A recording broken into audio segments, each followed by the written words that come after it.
I'll see you in the land of Mordor. Death awaits you at the border. Pass on through the gates of fun, destroy the ring of power and wonder.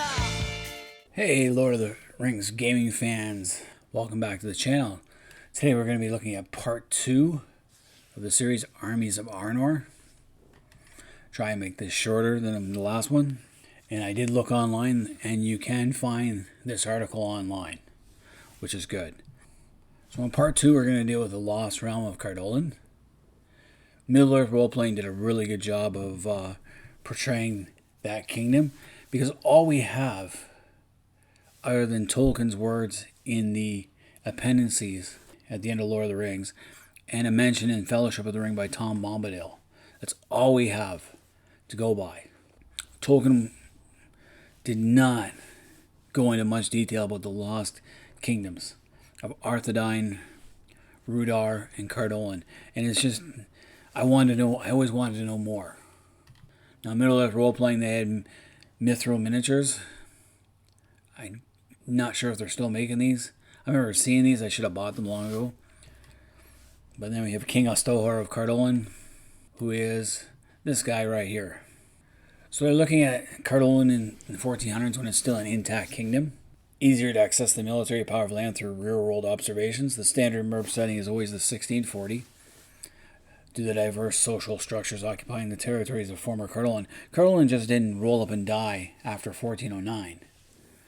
There must have still been some kind of government at the time. It would have been, with the death of the last king and Arthedain not being able to press its claim in any type of force after 1409, there would have been smaller factions, local rulers, kind of like what you see in Japan, feudal Japan. The Sengoku Jedi, is that what it's called? The Warring States period of Japan. I forget can't pronounce the right name. But it would have been something like that. Or France during the 100 Years' War, when the king lost central authority and many local dukedoms were fighting it out themselves. Holy Roman Empire would be another one, where the central authority was lost. So Cardolan was probably a large feudal state, which is true.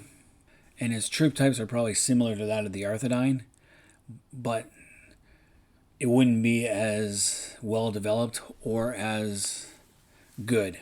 The quality would not be there. The quantity might be more.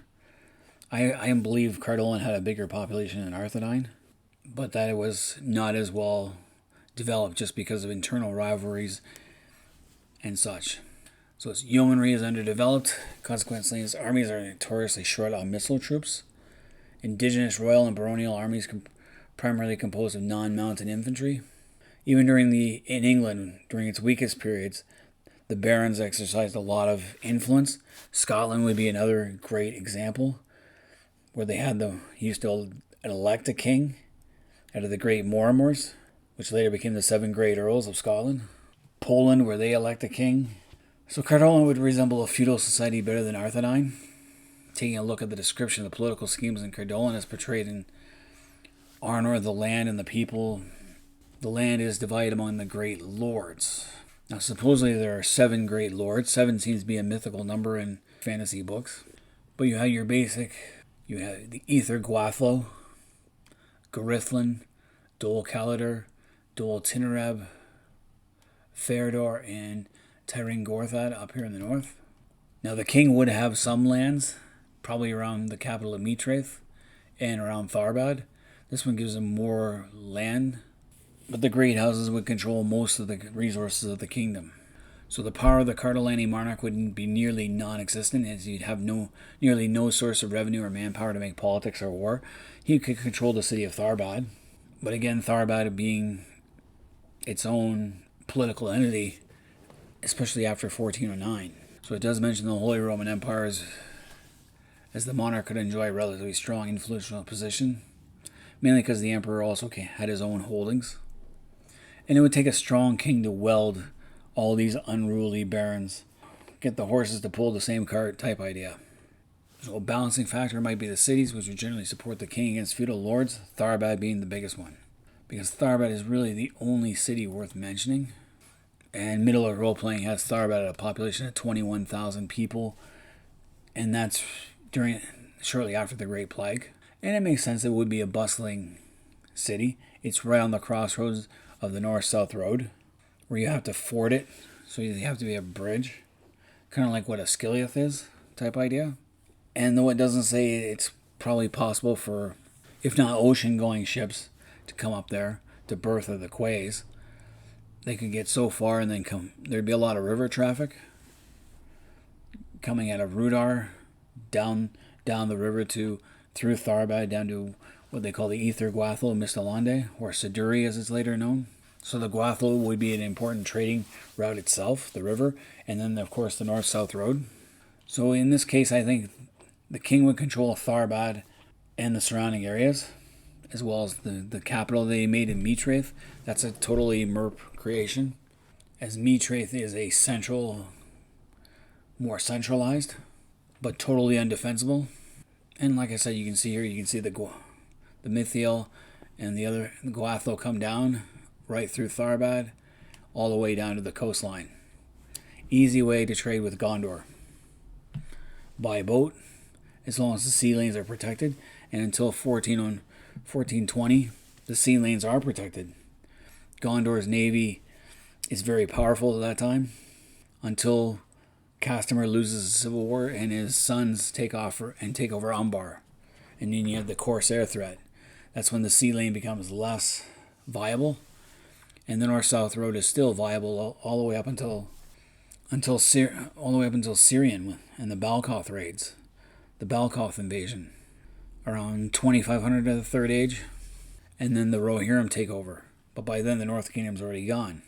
So again, you would have your knights, except for the Cardolani knights and nobility, have a greater political autonomy and are obliged to render only 40 days of military service per year, kind of like medieval Europe. The feudal system of Cardolan should be different from Arthur to create a background for the special of the Raggers. Knights are not as numerous as they are in Arthedain, so the men-at-arms are nearly identical, but they can consist of a greater degree of mercenaries, whose proportional presence within men-at-arms is significantly higher than in Arthedain. The prominent Raggers are the most distinctive men-at-arms. Now, the Raggers are supposed to be pikemen, and are supposed to be a professional force made up of mostly lesser Dunedain. In Middle-earth role-playing, they're called Turgil, as a derogatory term, I guess. But they would be the mainstay of the Cardolani army. Yeomen are generally peasants paid as mercenaries. The yeomanry of Cardolan is not very successful or deeply entrenched in the social military system, and its last remnants are disbanded in the wake of the Great Plague. In 1400, they form only a small minority within the Cardolani army. Militia, more or less useless. Useful only in siege work and other tasks. So they go back to the Raggers, who hold social status between the Arthedain knight and yeoman, and are often have greater combat experience. And it talks about how these are the lesser-blooded offspring of soldiers of the early Númenórean garrisons and their Eriadorian wives and mistresses. Some of these who nonetheless spoke of themselves as To Firiath, took up their father's profession and remained in Cardolan. Part of the military class, the steel-hearted forces of Cardolan, they also adopt the epithet heralded at them by the Danish marauders as a title of honor, Radkransliga, the ranks of the pikes. Raggers, a shortened version. That's a pretty cool story the Middle-earth role-playing came up with.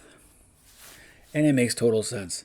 The Númenóreans, when they settled in the Cardolan region around Laundair and started deforesting the area, common Númenórean soldiers would have intermarried with locals and bred lesser Dunedain.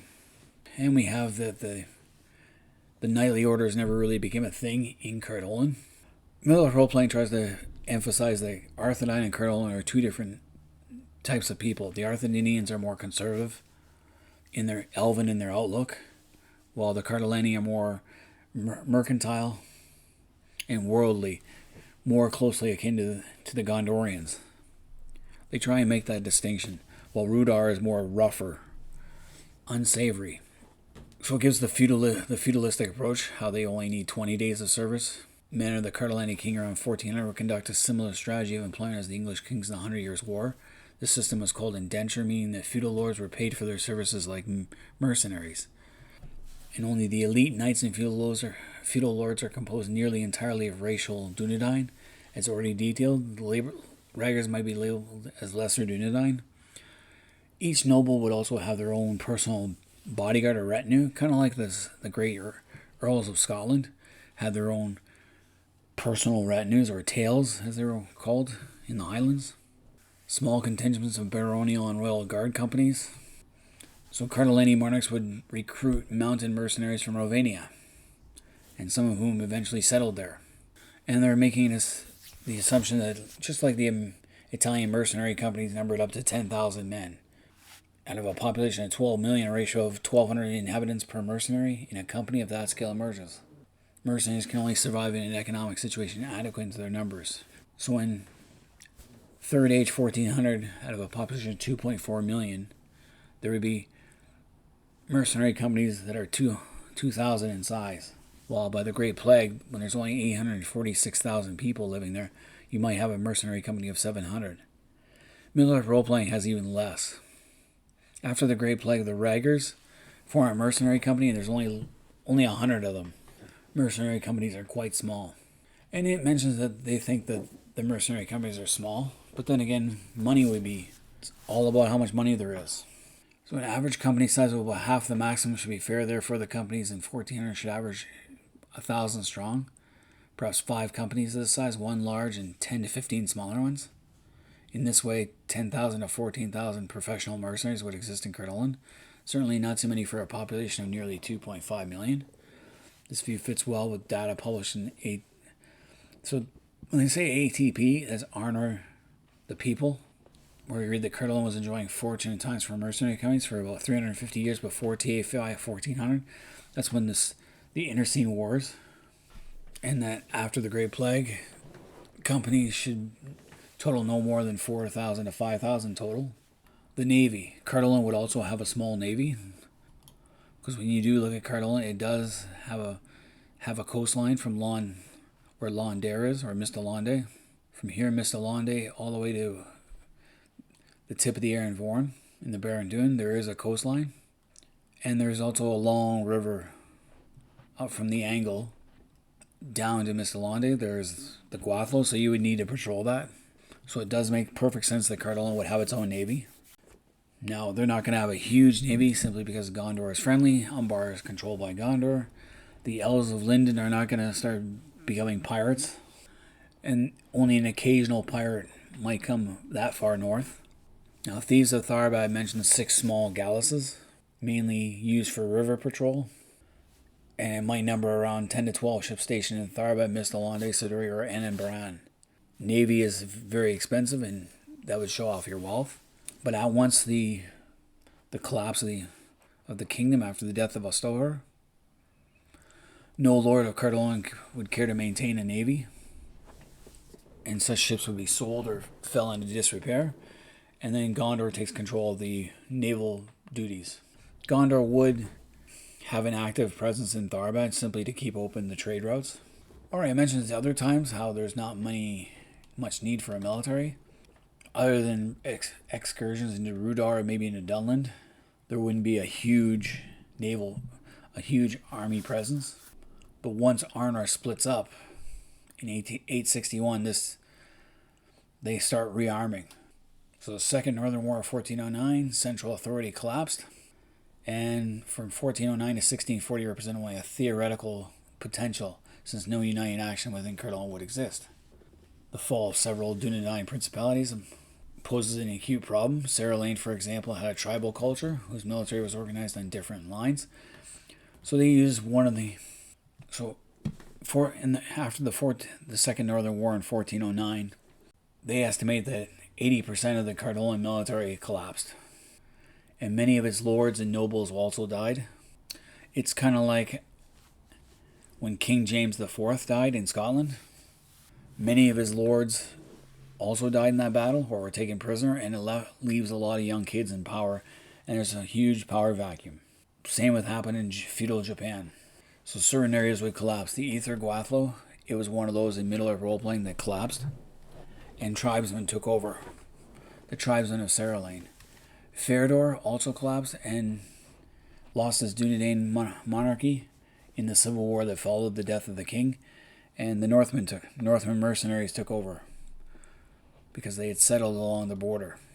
Only in 4 of the other places do they still hold sway. So the free cantons of Eriador are not similar, not especially feudal in structure. So you got to use the 1640 with care, and that's basically what I based my military campaign on, 1640, and how Arthedain could take advantage of certain situations and try and retake parts of Cardolan. Now in Peoples of Middle-earth, we learned that King Erebor tried to resettle Cardolan, but it was prevented by Barrow Wights and the evil spirits. So the last chance of Cardolan recovery became forfeit. I think he did the wrong thing. I don't think he should have went through the Barrow Downs. I think he should have went down to Sarn Ford and started there. But the Barrow Downs make sense because you got Fornos, Bree, Downing, and you have to go down into Cardolan. Barrow Wights are sitting right there. But with the Shire, you could have went around, and it could have went through the Shire, but it takes time. So to look at size, TA 1400, you have a population of 2.4 million with 200,000 hobbits, 53,600 Dunedain. So you have effective population around 2.2 million because hobbits don't fight. Then by the Great Plague, you have 846,000 and only 9,300 Dunedain for an effective population of the same 846,000. The hobbits by this time had left for the Shire, and the plague really devastated Cardolan badly. Many places would have been desolated and been fallow. So the ratio they give that for knights, every 250 people you could have one knight, and for every man-at-arms, 80 people for one man-at-arm, 180 people for one yeoman, and the 1 to 5 militia. Now the potential is you would have, with 53,600 Dunedain, you could have 8,900 some odd knights, just under 28,000 men-at-arms, with just over 12,000 yeomen, and you could have a potential of 446,000 militia. So a potential field army of 49,000, which you wouldn't, of course, gather all at once. That'd be expensive, and you would leave all your borders bare. But Cardolan doesn't have any real natural enemies to their south and west by this time. The Gwathlo is a pretty good barrier, and the Dunlendings wouldn't really raid that much over. All you need to do is hold Tharbad. Arthedain does not have a significant military presence to the far southwest. And then you have the Elves of Linden. And the sea, you have a navy, Gondor has a navy, Umbar is pretty passive. It's controlled by Gondor, you don't have to worry about anything.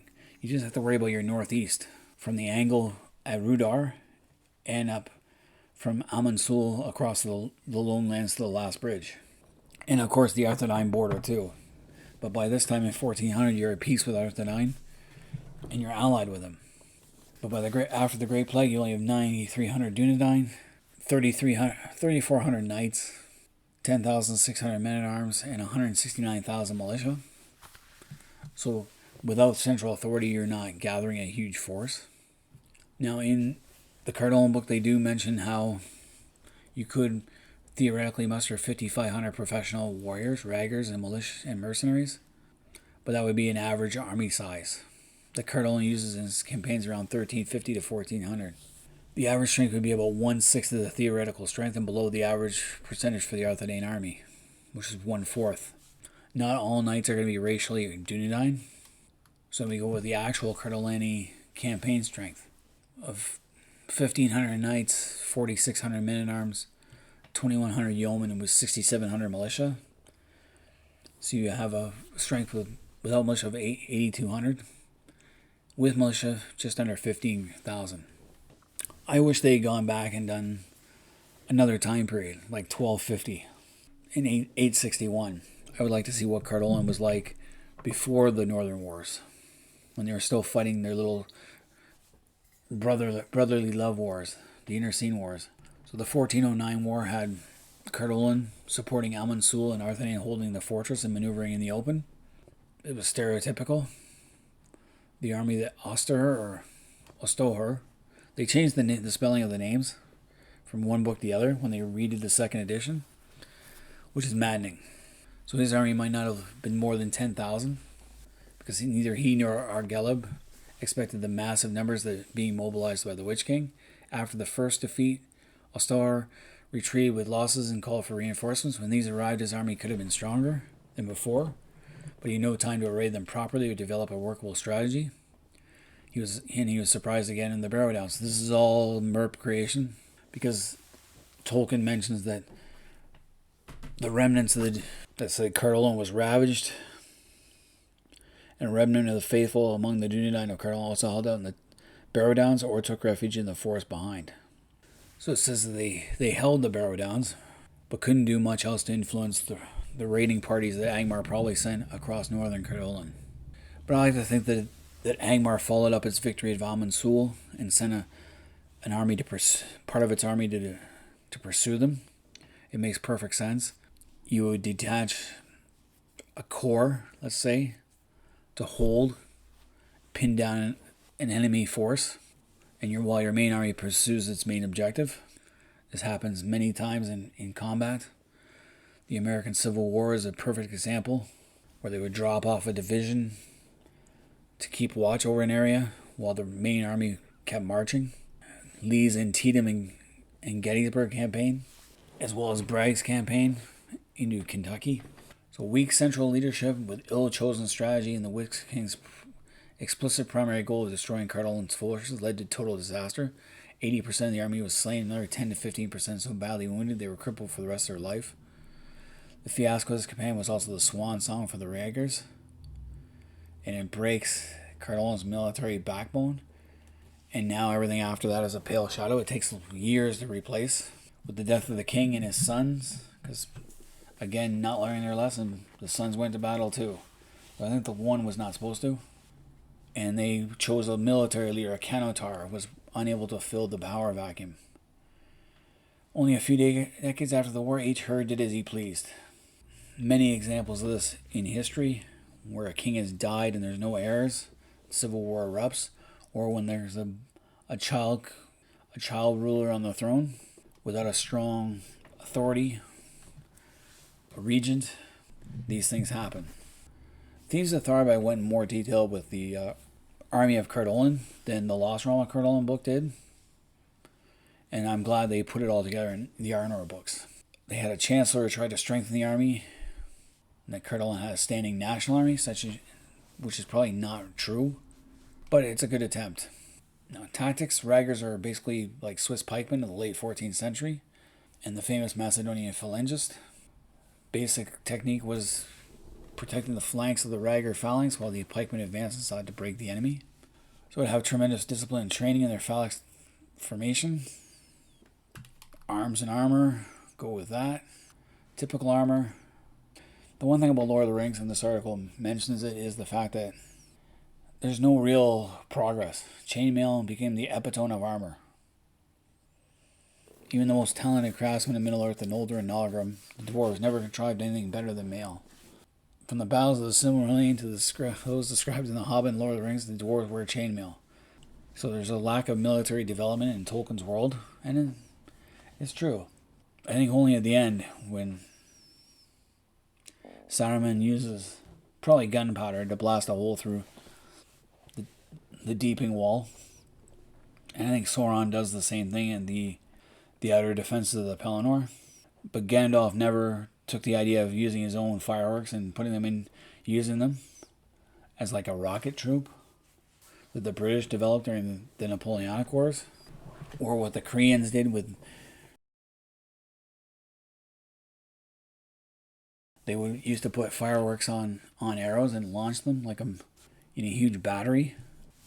So it goes into their major campaigns. The First Northern War, when Argelab claimed the high kingship of Arnor. Minalcar, the Cardolani monarch, accepted the claim, knowing it to be an empty title, while Rudar refused it. Arthedain mustered a host and marched into Rudar to compel recognition, with an army more adequate to subdue the standard Rudaran force. Argelab was surprised by the secret alliance with the new realm of Angmar, which didn't go well. Cardolan actually had remained neutral, but held a considerable force ready in the south towns. When news of Argelab's defeat reached the army, Minalcar marched north to the aid of the Arthedain. Minalcar's decision was based partly on his oath of fealty to the High King and his personal dislike for the Rudaran monarch. However, whatever the case, he arrived at the battlefield, find the Arthedain army in dire straits. While Argelab fell in a sortie against the besieging force, the Cardolan immediately attacked the enemy in the rear, resulting in a complete rout for Angmar and Rudar. After the battle, relations between Arthedain and Cardolan improved, and together they fortified their respective frontiers against Rudar. Also, the appearance of orcs on the battlefield would not have been a good sign for the Cardolani. Though the Cardolani might have had an army ready just in case they could switch sides or take advantage of it. And the Second Northern War was a complete shock because Angmar was preparing for war in winter. They were prepared, but not as prepared as they should have been. And there are no records of the Third Northern War.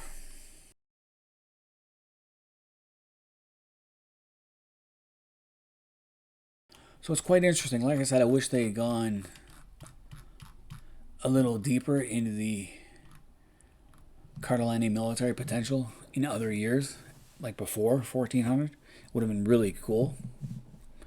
But this part of the article is really good to read. And when you read it in conjecture with what can be found in Arnor, the Arnor book, and if you have it, Thieves of Tharbad, Lost Realm, and Cardolan, then you get a good idea of what the potential is. So if you're trying to rebuild Cardolan, like I did, you start small, take a barony, then take another barony. Once you have all four of the principal Cardolani baronies, like I did, so I took Grithlin first. Tethering Gorthad was already an ally because only the Arthedain have an interest in the Barrow Downs, so I didn't have to worry about taking them over. But when the Her of Grithlin was ousted from his inheritance by his uncle, I marched an Arthedain army down, an Arthedain, whatever you want to call it. I marched my Arthedain army down, or a part of it.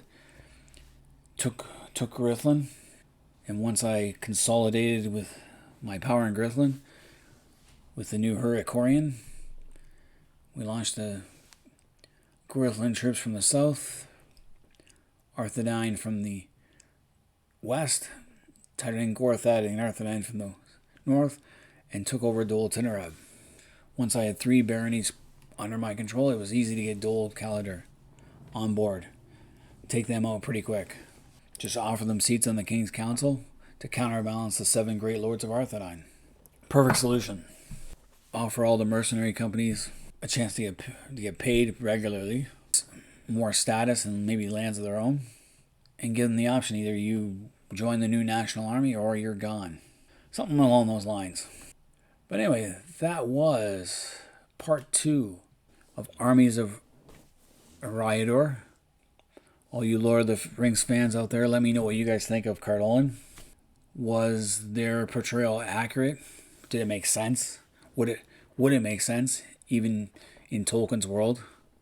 Leave comments in the comment section. Until next time, I'm Roman Daisel, or Romantic. I'm out of here.